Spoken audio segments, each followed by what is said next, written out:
This edition of the Dirty Diggers Daily Scum, this is running a stupid headline.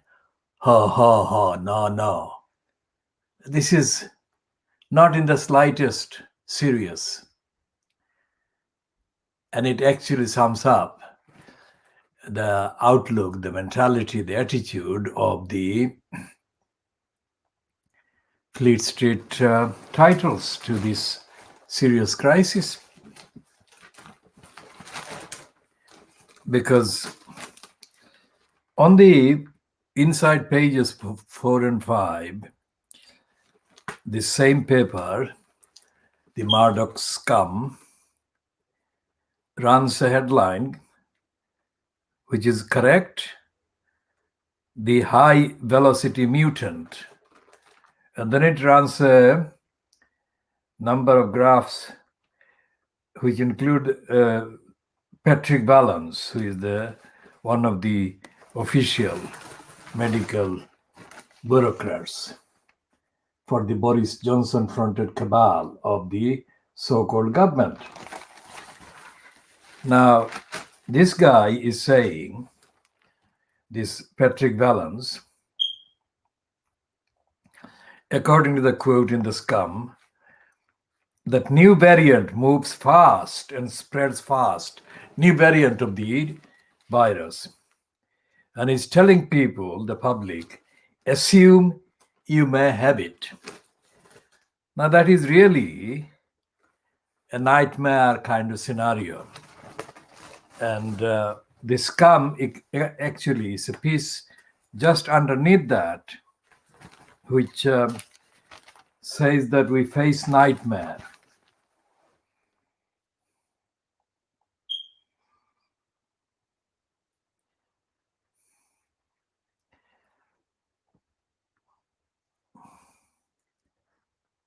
Now, in the piece,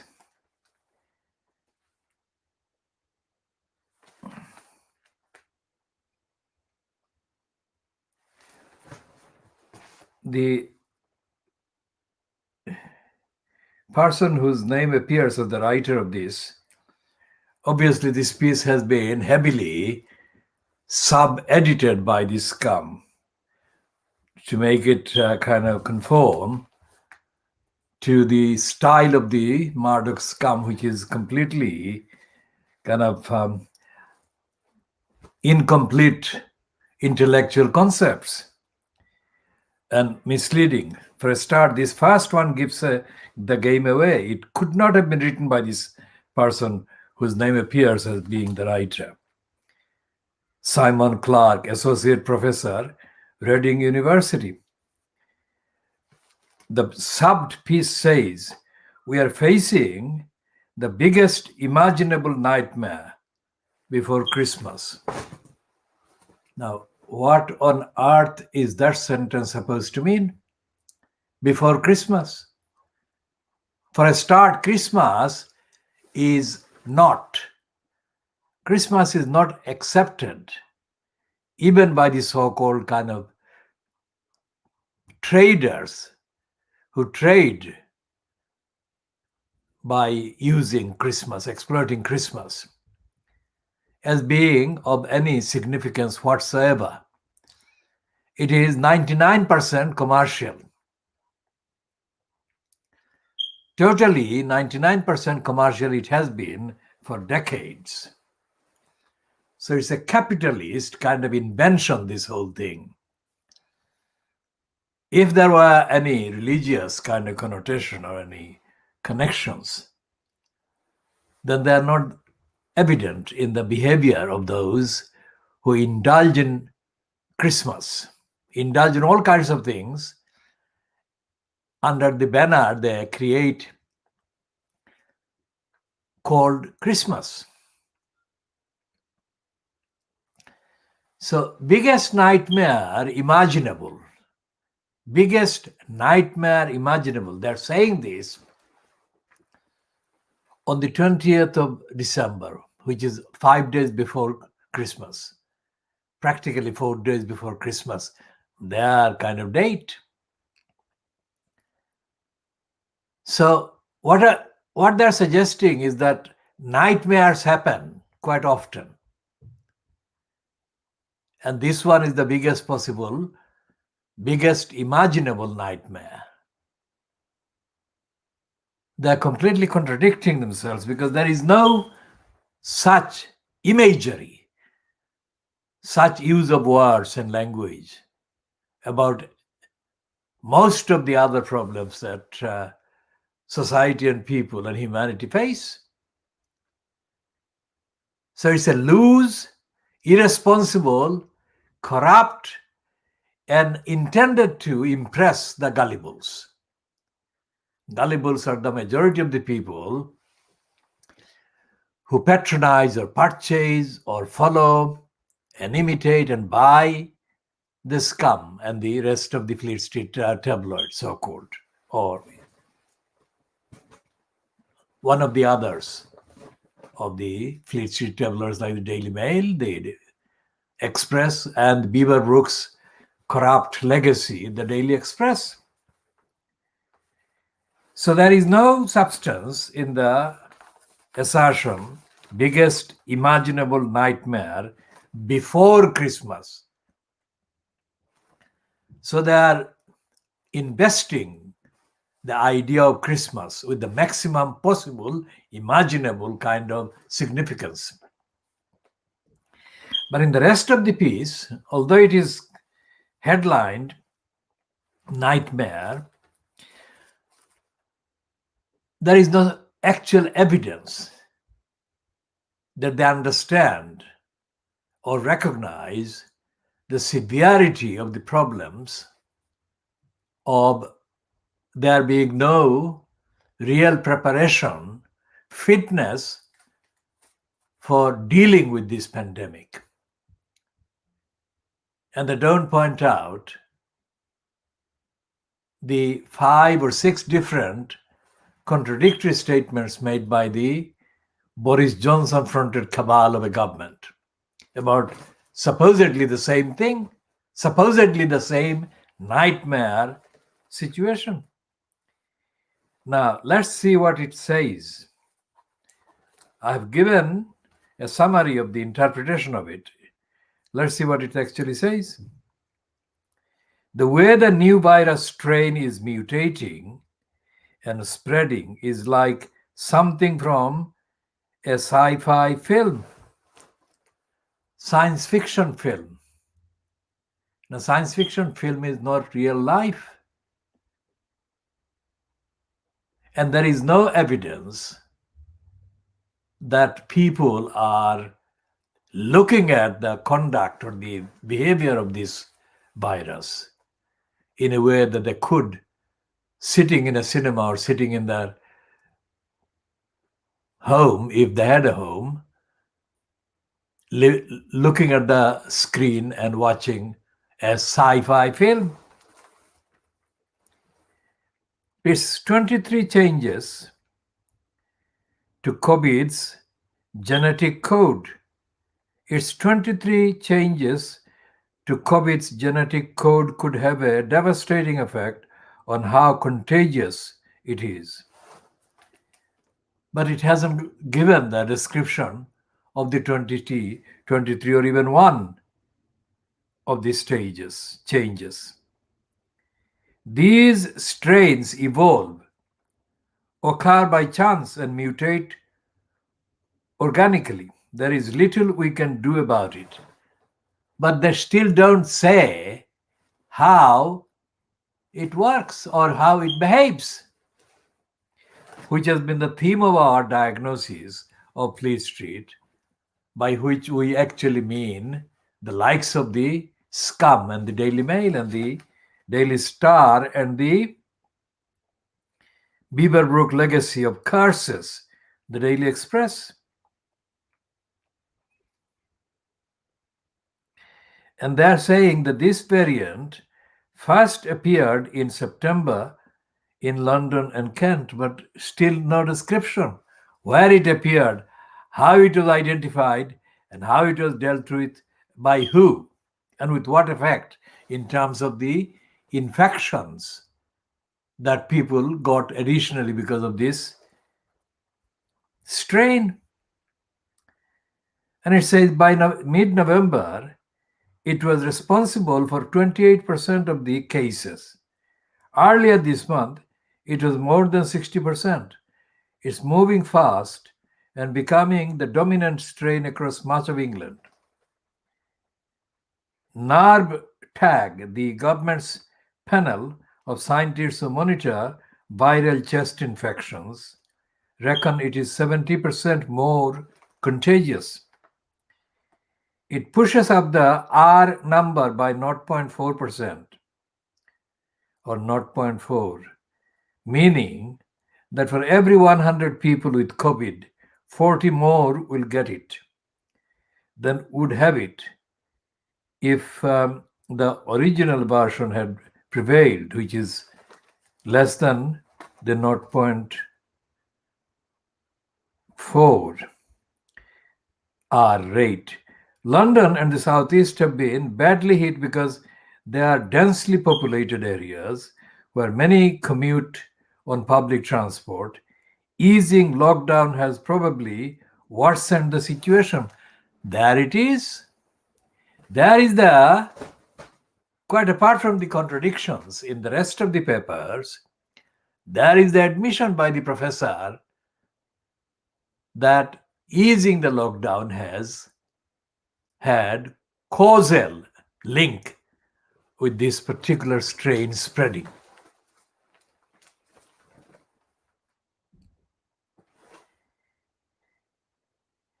The virus thrives on person-to-person contact. This new strain apparently more so. I mean, this professor should be held to account for withholding vital kind of evidential basis. He has to be asked to name what he is basing this on.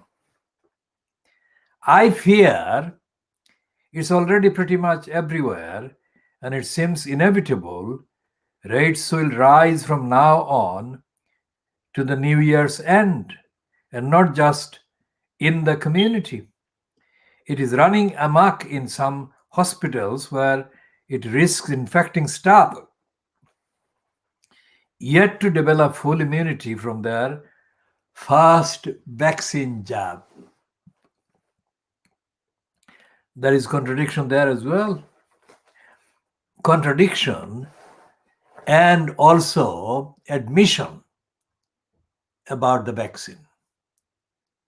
Because obviously the vaccine has been hyped up only in the last few weeks, and it is too early to carry out any clinical test of sufficient reliability or authenticity to determine what effect either way the vaccine has been having on people who have been vaccinated. Jab is a colloquial word for vaccine. Injection, jabbing. Quite why it spreads so effectively is not yet known. Another ignorant kind of statement. Why not? He has to say, or the scum has to say, if it is running a piece by allegedly somebody who is an associate professor at Reading University. I mean, they're not describing him by reference to the subject he is an associate professor of or in, but it is assumed that he is somehow connected with some kind of academic department connected with medicine. One way it mutates is linked to changes in the spike protein, the sticking out bits that bind to our cells. Some scientists believe this makes it more infectious. That's possible, but not yet proven. It's unlikely the change will make the virus resistant to the new vaccines. But scientists should be able to make new versions. That's what is done every year. with several different flu strains. We also do not know yet if it increases the severity of COVID. Thankfully, it appears not to. Now, it's a very iffy kind of supposition, expectation, kind of suggestion. It is not citing any actual studies. Only by monitoring will we find out what its clinical impact is and how we can deal with it. Really, rationally thinking, person would have assumed that that kind of monitoring was already going on. But according to this so-called professor, assistant professor at Reading University, monitoring is not necessarily going on, not to the extent they should have been going on. We cannot let it run riot. Who is we? I mean, what kind of personnel, what kind of agencies, what kind of institutions, what kind of monitors is this reference to we is supposed to be taken as? If intensive care units fill up with patients struggling to breathe, there would be no space for those needing critical care after surgery or after an accident. Cancer patients on chemotherapy, who often have weakened immune systems, would be put at much greater risk. Maybe you won't be able to hug someone close to you this Christmas, but it may mean they're still around for the next one. What kind of stupid piece is this? What kind of stupid piece is this by the so-called professor, assistant professor, or whatever, Simon Clark at Reading University? So that's the kind of stupidity and lack of information, I would say, that is really responsible for the spread of the virus and the kind of refusal of the virus to go. And then they've got other pages. And they've got a piece about UK rocked by new rules. And they're saying that under COVID-19 crisis, what does it mean for me? That is the rules. And this is the Sun on Sunday, or the Scum on Sunday. And apparently there has been a report somewhere, either in the Sunday Times or in the Daily Mail, that Murdoch has received his injection or vaccine at his GP's office. It presumably is in London, because in the USA there is no similar system called the GP's surgery. So it must be in the UK.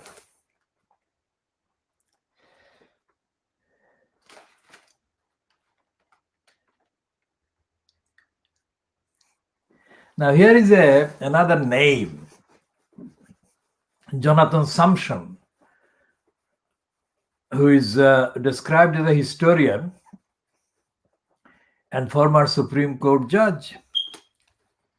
In March, Professor Neil Ferguson's team at Imperial College had a somber warning, which has been vindicated.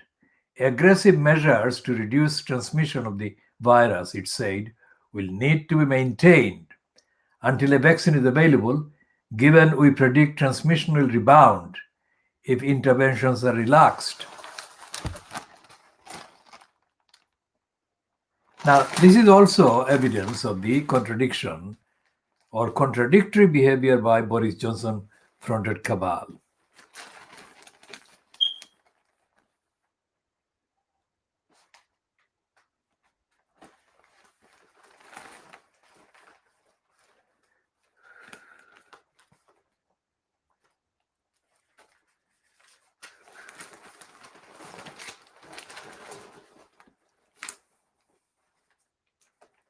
And then there is this continuing refrain by the Brexiteering scum on Sunday. EU talks, a no deal likely before Xmas. I mean, this is the no deal that they have been asking for. They have been kind of braying for, boasting about, and threatening for years. And yet, every day they say there is a movement this way or the movement that way, but in the end, it's the EU's fault, whichever way it goes. Either there is a deal or no deal. Whatever the actual final, quote, outcome or decision, it will be the EU to blame. That is what their line is.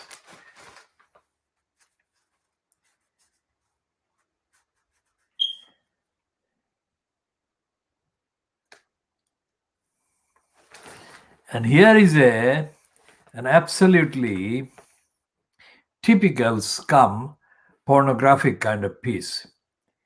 Intimate pictures of Premier League staff, Premier League aces, that is footballers, Costa and Jesus, are found in a Bible in a charity shop. They could not make it up.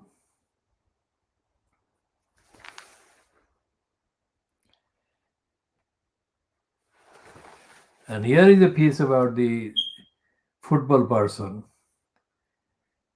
about their personal worth, because after they left the game, the sports, their life became worthless, or that is how they felt.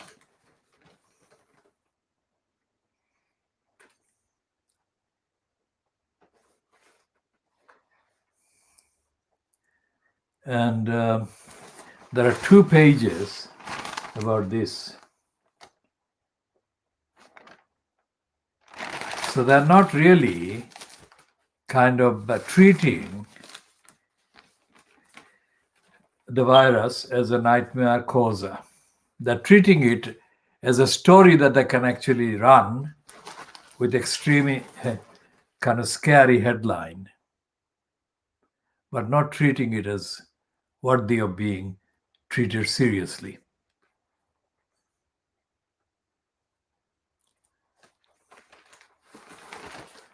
And there is endless promotion for David Beckham.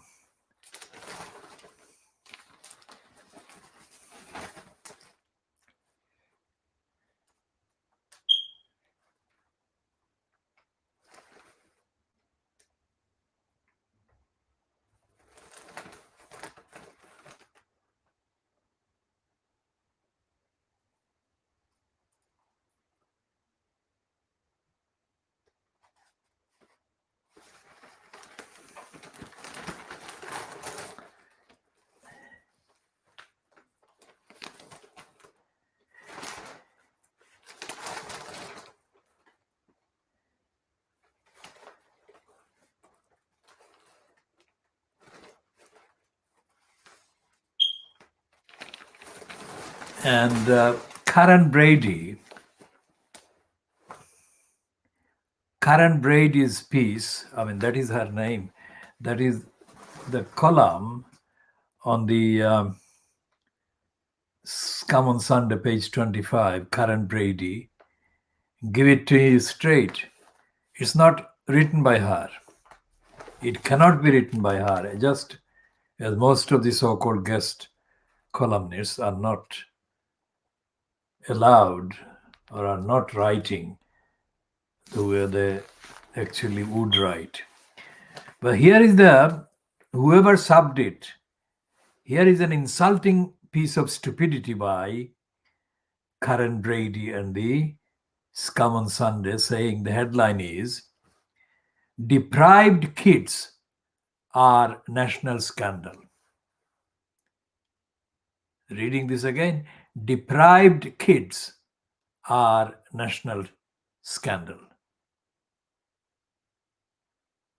I've given a minute for that stupid headline to sink in. It should be the fact that kids are deprived and hungry in Britain is the scandal. Instead, it is saying deprived kids are national scandal. Now, obviously, it is the continuing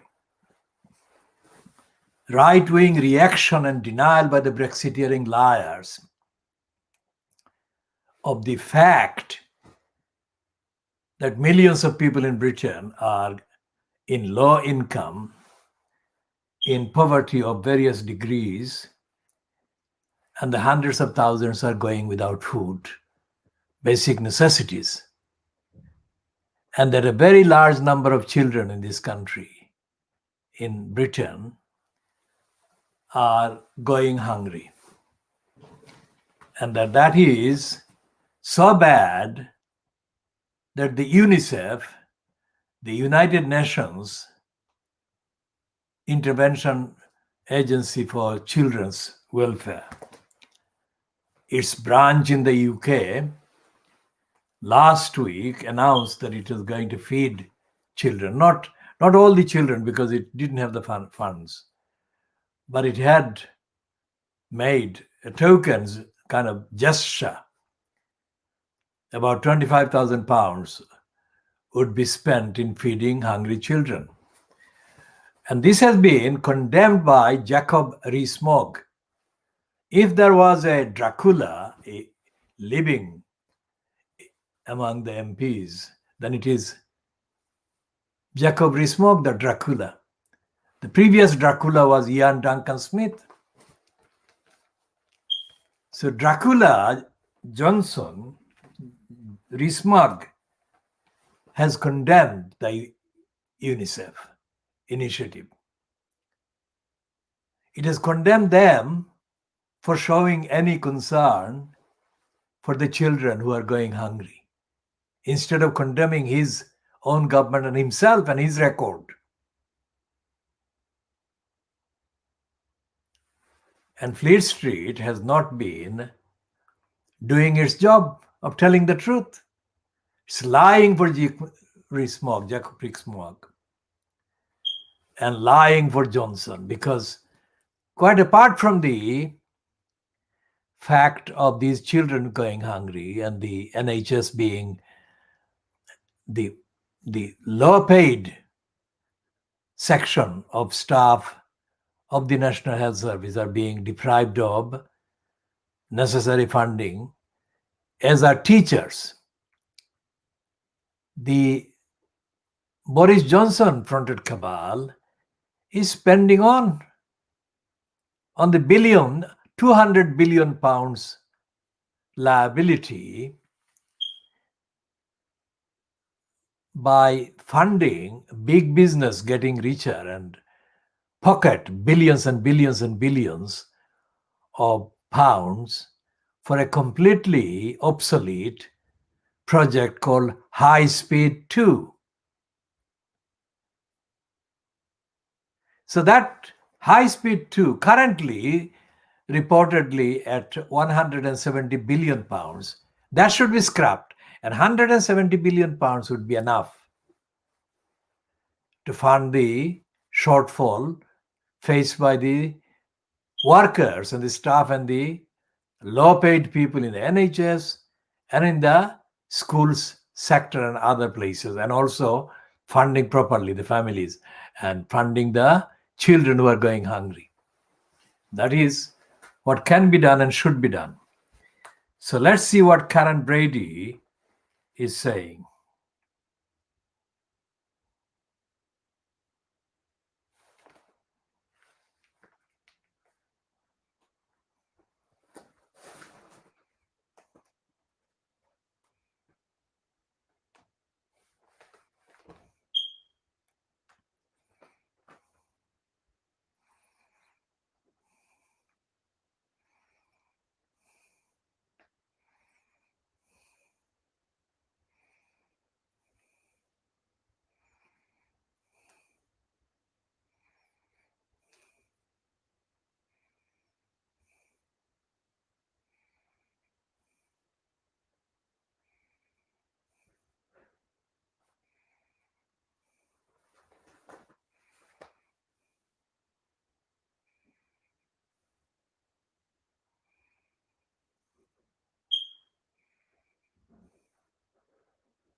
Well, Karen Brady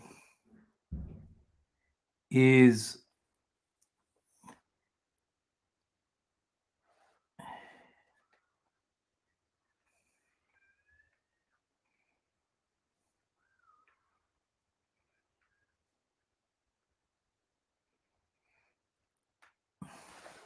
Karen Brady is not attacking the UNICEF, but referring to UNICEF, but she's attacking poor children and poor poverty-stricken people in other countries. And that is where I suspected Karen Brady's piece was going to be used to attack victims of poverty somewhere. She's saying that foreign aid budget should be cut. Now remember, this foreign aid budget is regularly kind of condemned by the imperialists, the racists, the liars in Britain and British government and British kind of media, including the Scum and the Daily Express of the Beaverbrook and the Daily Mail. They use the same kind of mentality of cruelty and brutality and callous, cruel contempt for the humanity of the victims of poverty abroad as they do to the migrants seeking asylum in this country. What the foreign aid so-called budget is, it's a requirement of the United Nations agreements that all member countries of the United Nations, particularly the ones that can afford, should spend not 0.7%, not a very big slice. It's a very small amount.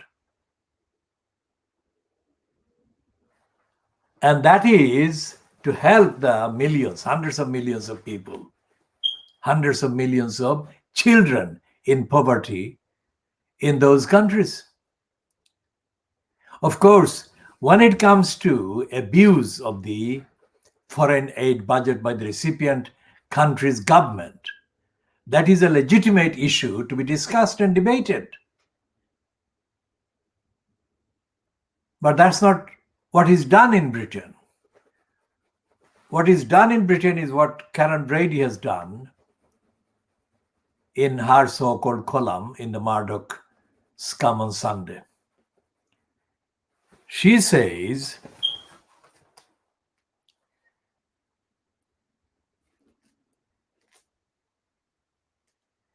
to my mind, it is another reminder that if we are that much in need, that is Britain in need of kind of resources to feed the children going hungry at home,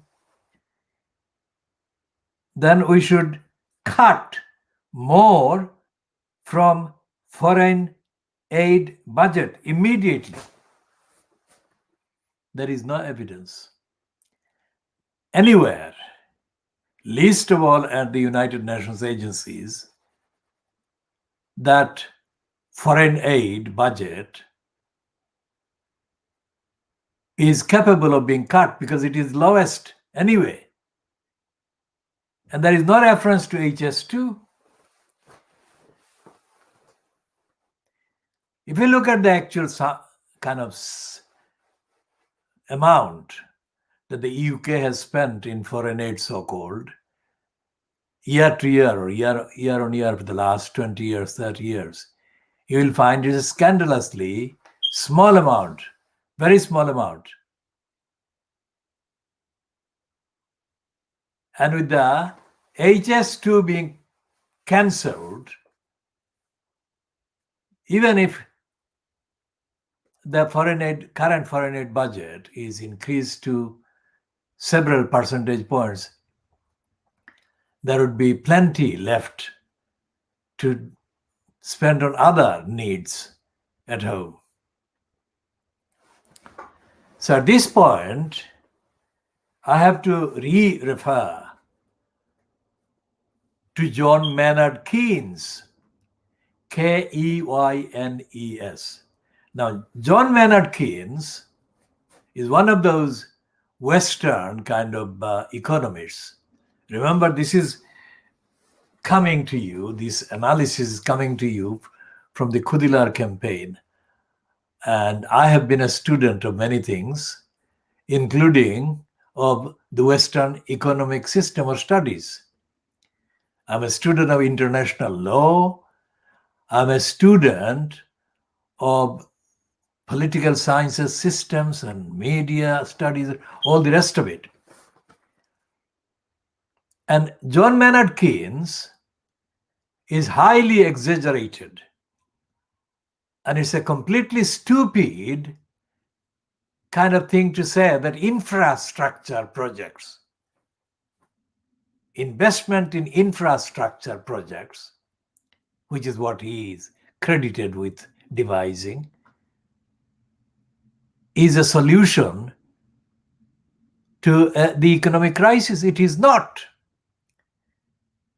It's completely artificial and false, because the economic system that Maynard Keynes believed in, or the economic kind of ideology that Maynard Keynes believed in,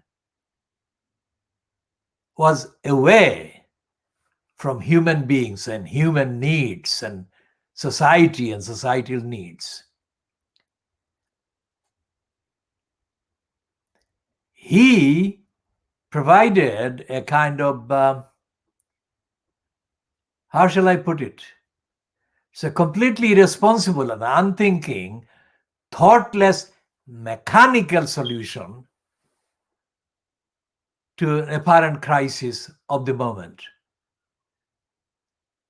By shifting a lot of public expenditure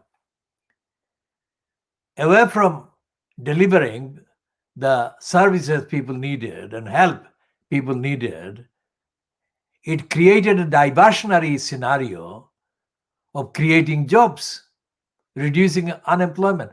Jobs were completely false. And for 70 years, let's say roughly, all these things are 70 years or 75 years or 70 years old. These so-called infrastructure projects have been lunatically promoted without taking into account their impact, either on the environment or on the so-called economy, far less on the well-being and welfare of the people in poverty and low income. Infrastructure project could not and does not and cannot and will never equate or be equal to social provision and social organization of funds and resources and allocation of funds and resources. Social does not mean revolutionary socialist. Social means transferring and sharing and contributing funds on a humanitarian, humane, caring, and socially tolerant and just and fair basis. It doesn't mean bloodshed, and it doesn't mean murdering the monarch or anything.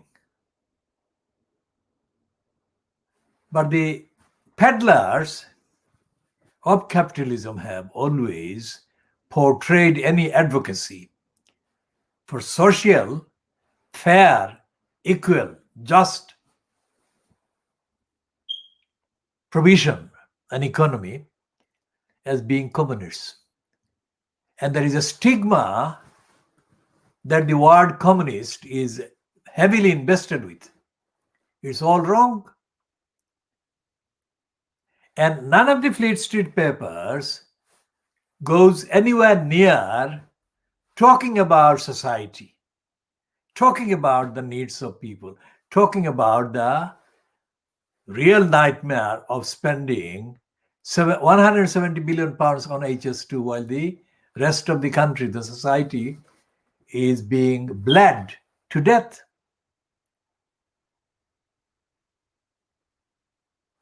Not even the Guardian. Not most certainly the Labour Party, because the Labour Party, left, right, and center of the Labour Party morons, have all been supporters of Keynesian infrastructure project. The depth of their stupidity and the depth of their ignorance cannot be overstated. So when Corbyn, just before he was kind of replaced by Keir Starmer,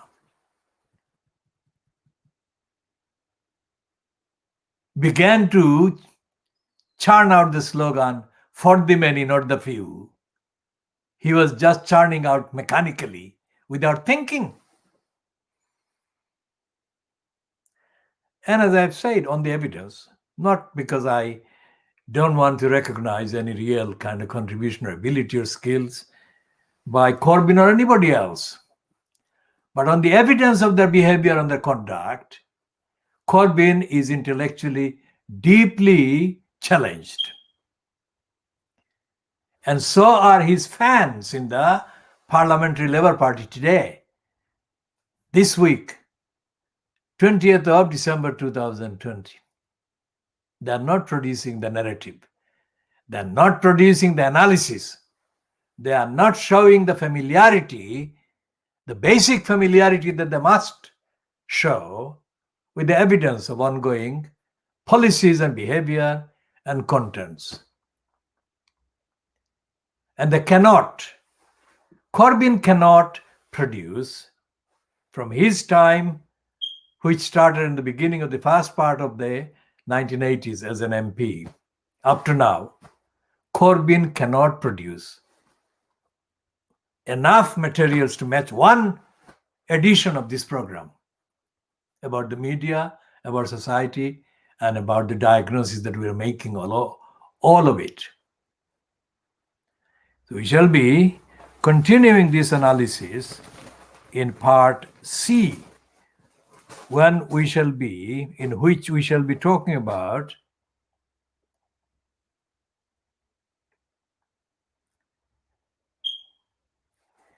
the role of the labor control councils in creating homelessness and harassment, and the policy of denial, being in denial, Tower Hamlets Council, Newham Council, the courts of law, so-called legal bureaucracies, all the regulator authorities, so-called, and councillors and MPs, and the so-called voluntary bodies, the big ones, like Shelter,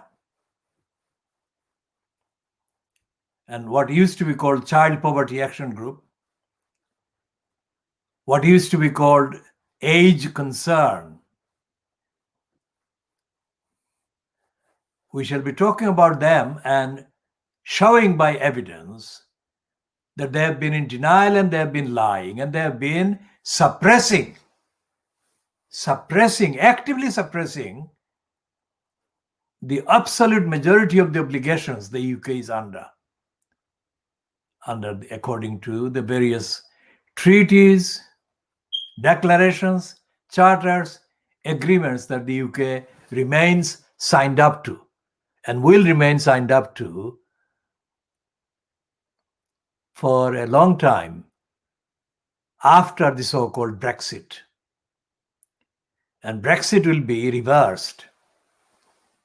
I predict that Brexit will be reversed not because of any ideological reason, but Brexit was a lie from the word go. And the lie is so untenable that sheer necessity of various activities that the UK's membership of the EU facilitated will be felt to be necessary, not because of any vote, yes or no, but so there will be creepy moves and steps to undo Brexit by the very people who have been lying to bring about Brexit. So we shall be talking about all of those in part C of today's Khoodeelaar campaign exclusive diagnosis of Fleet Street on Sunday, the 20th of December 2020.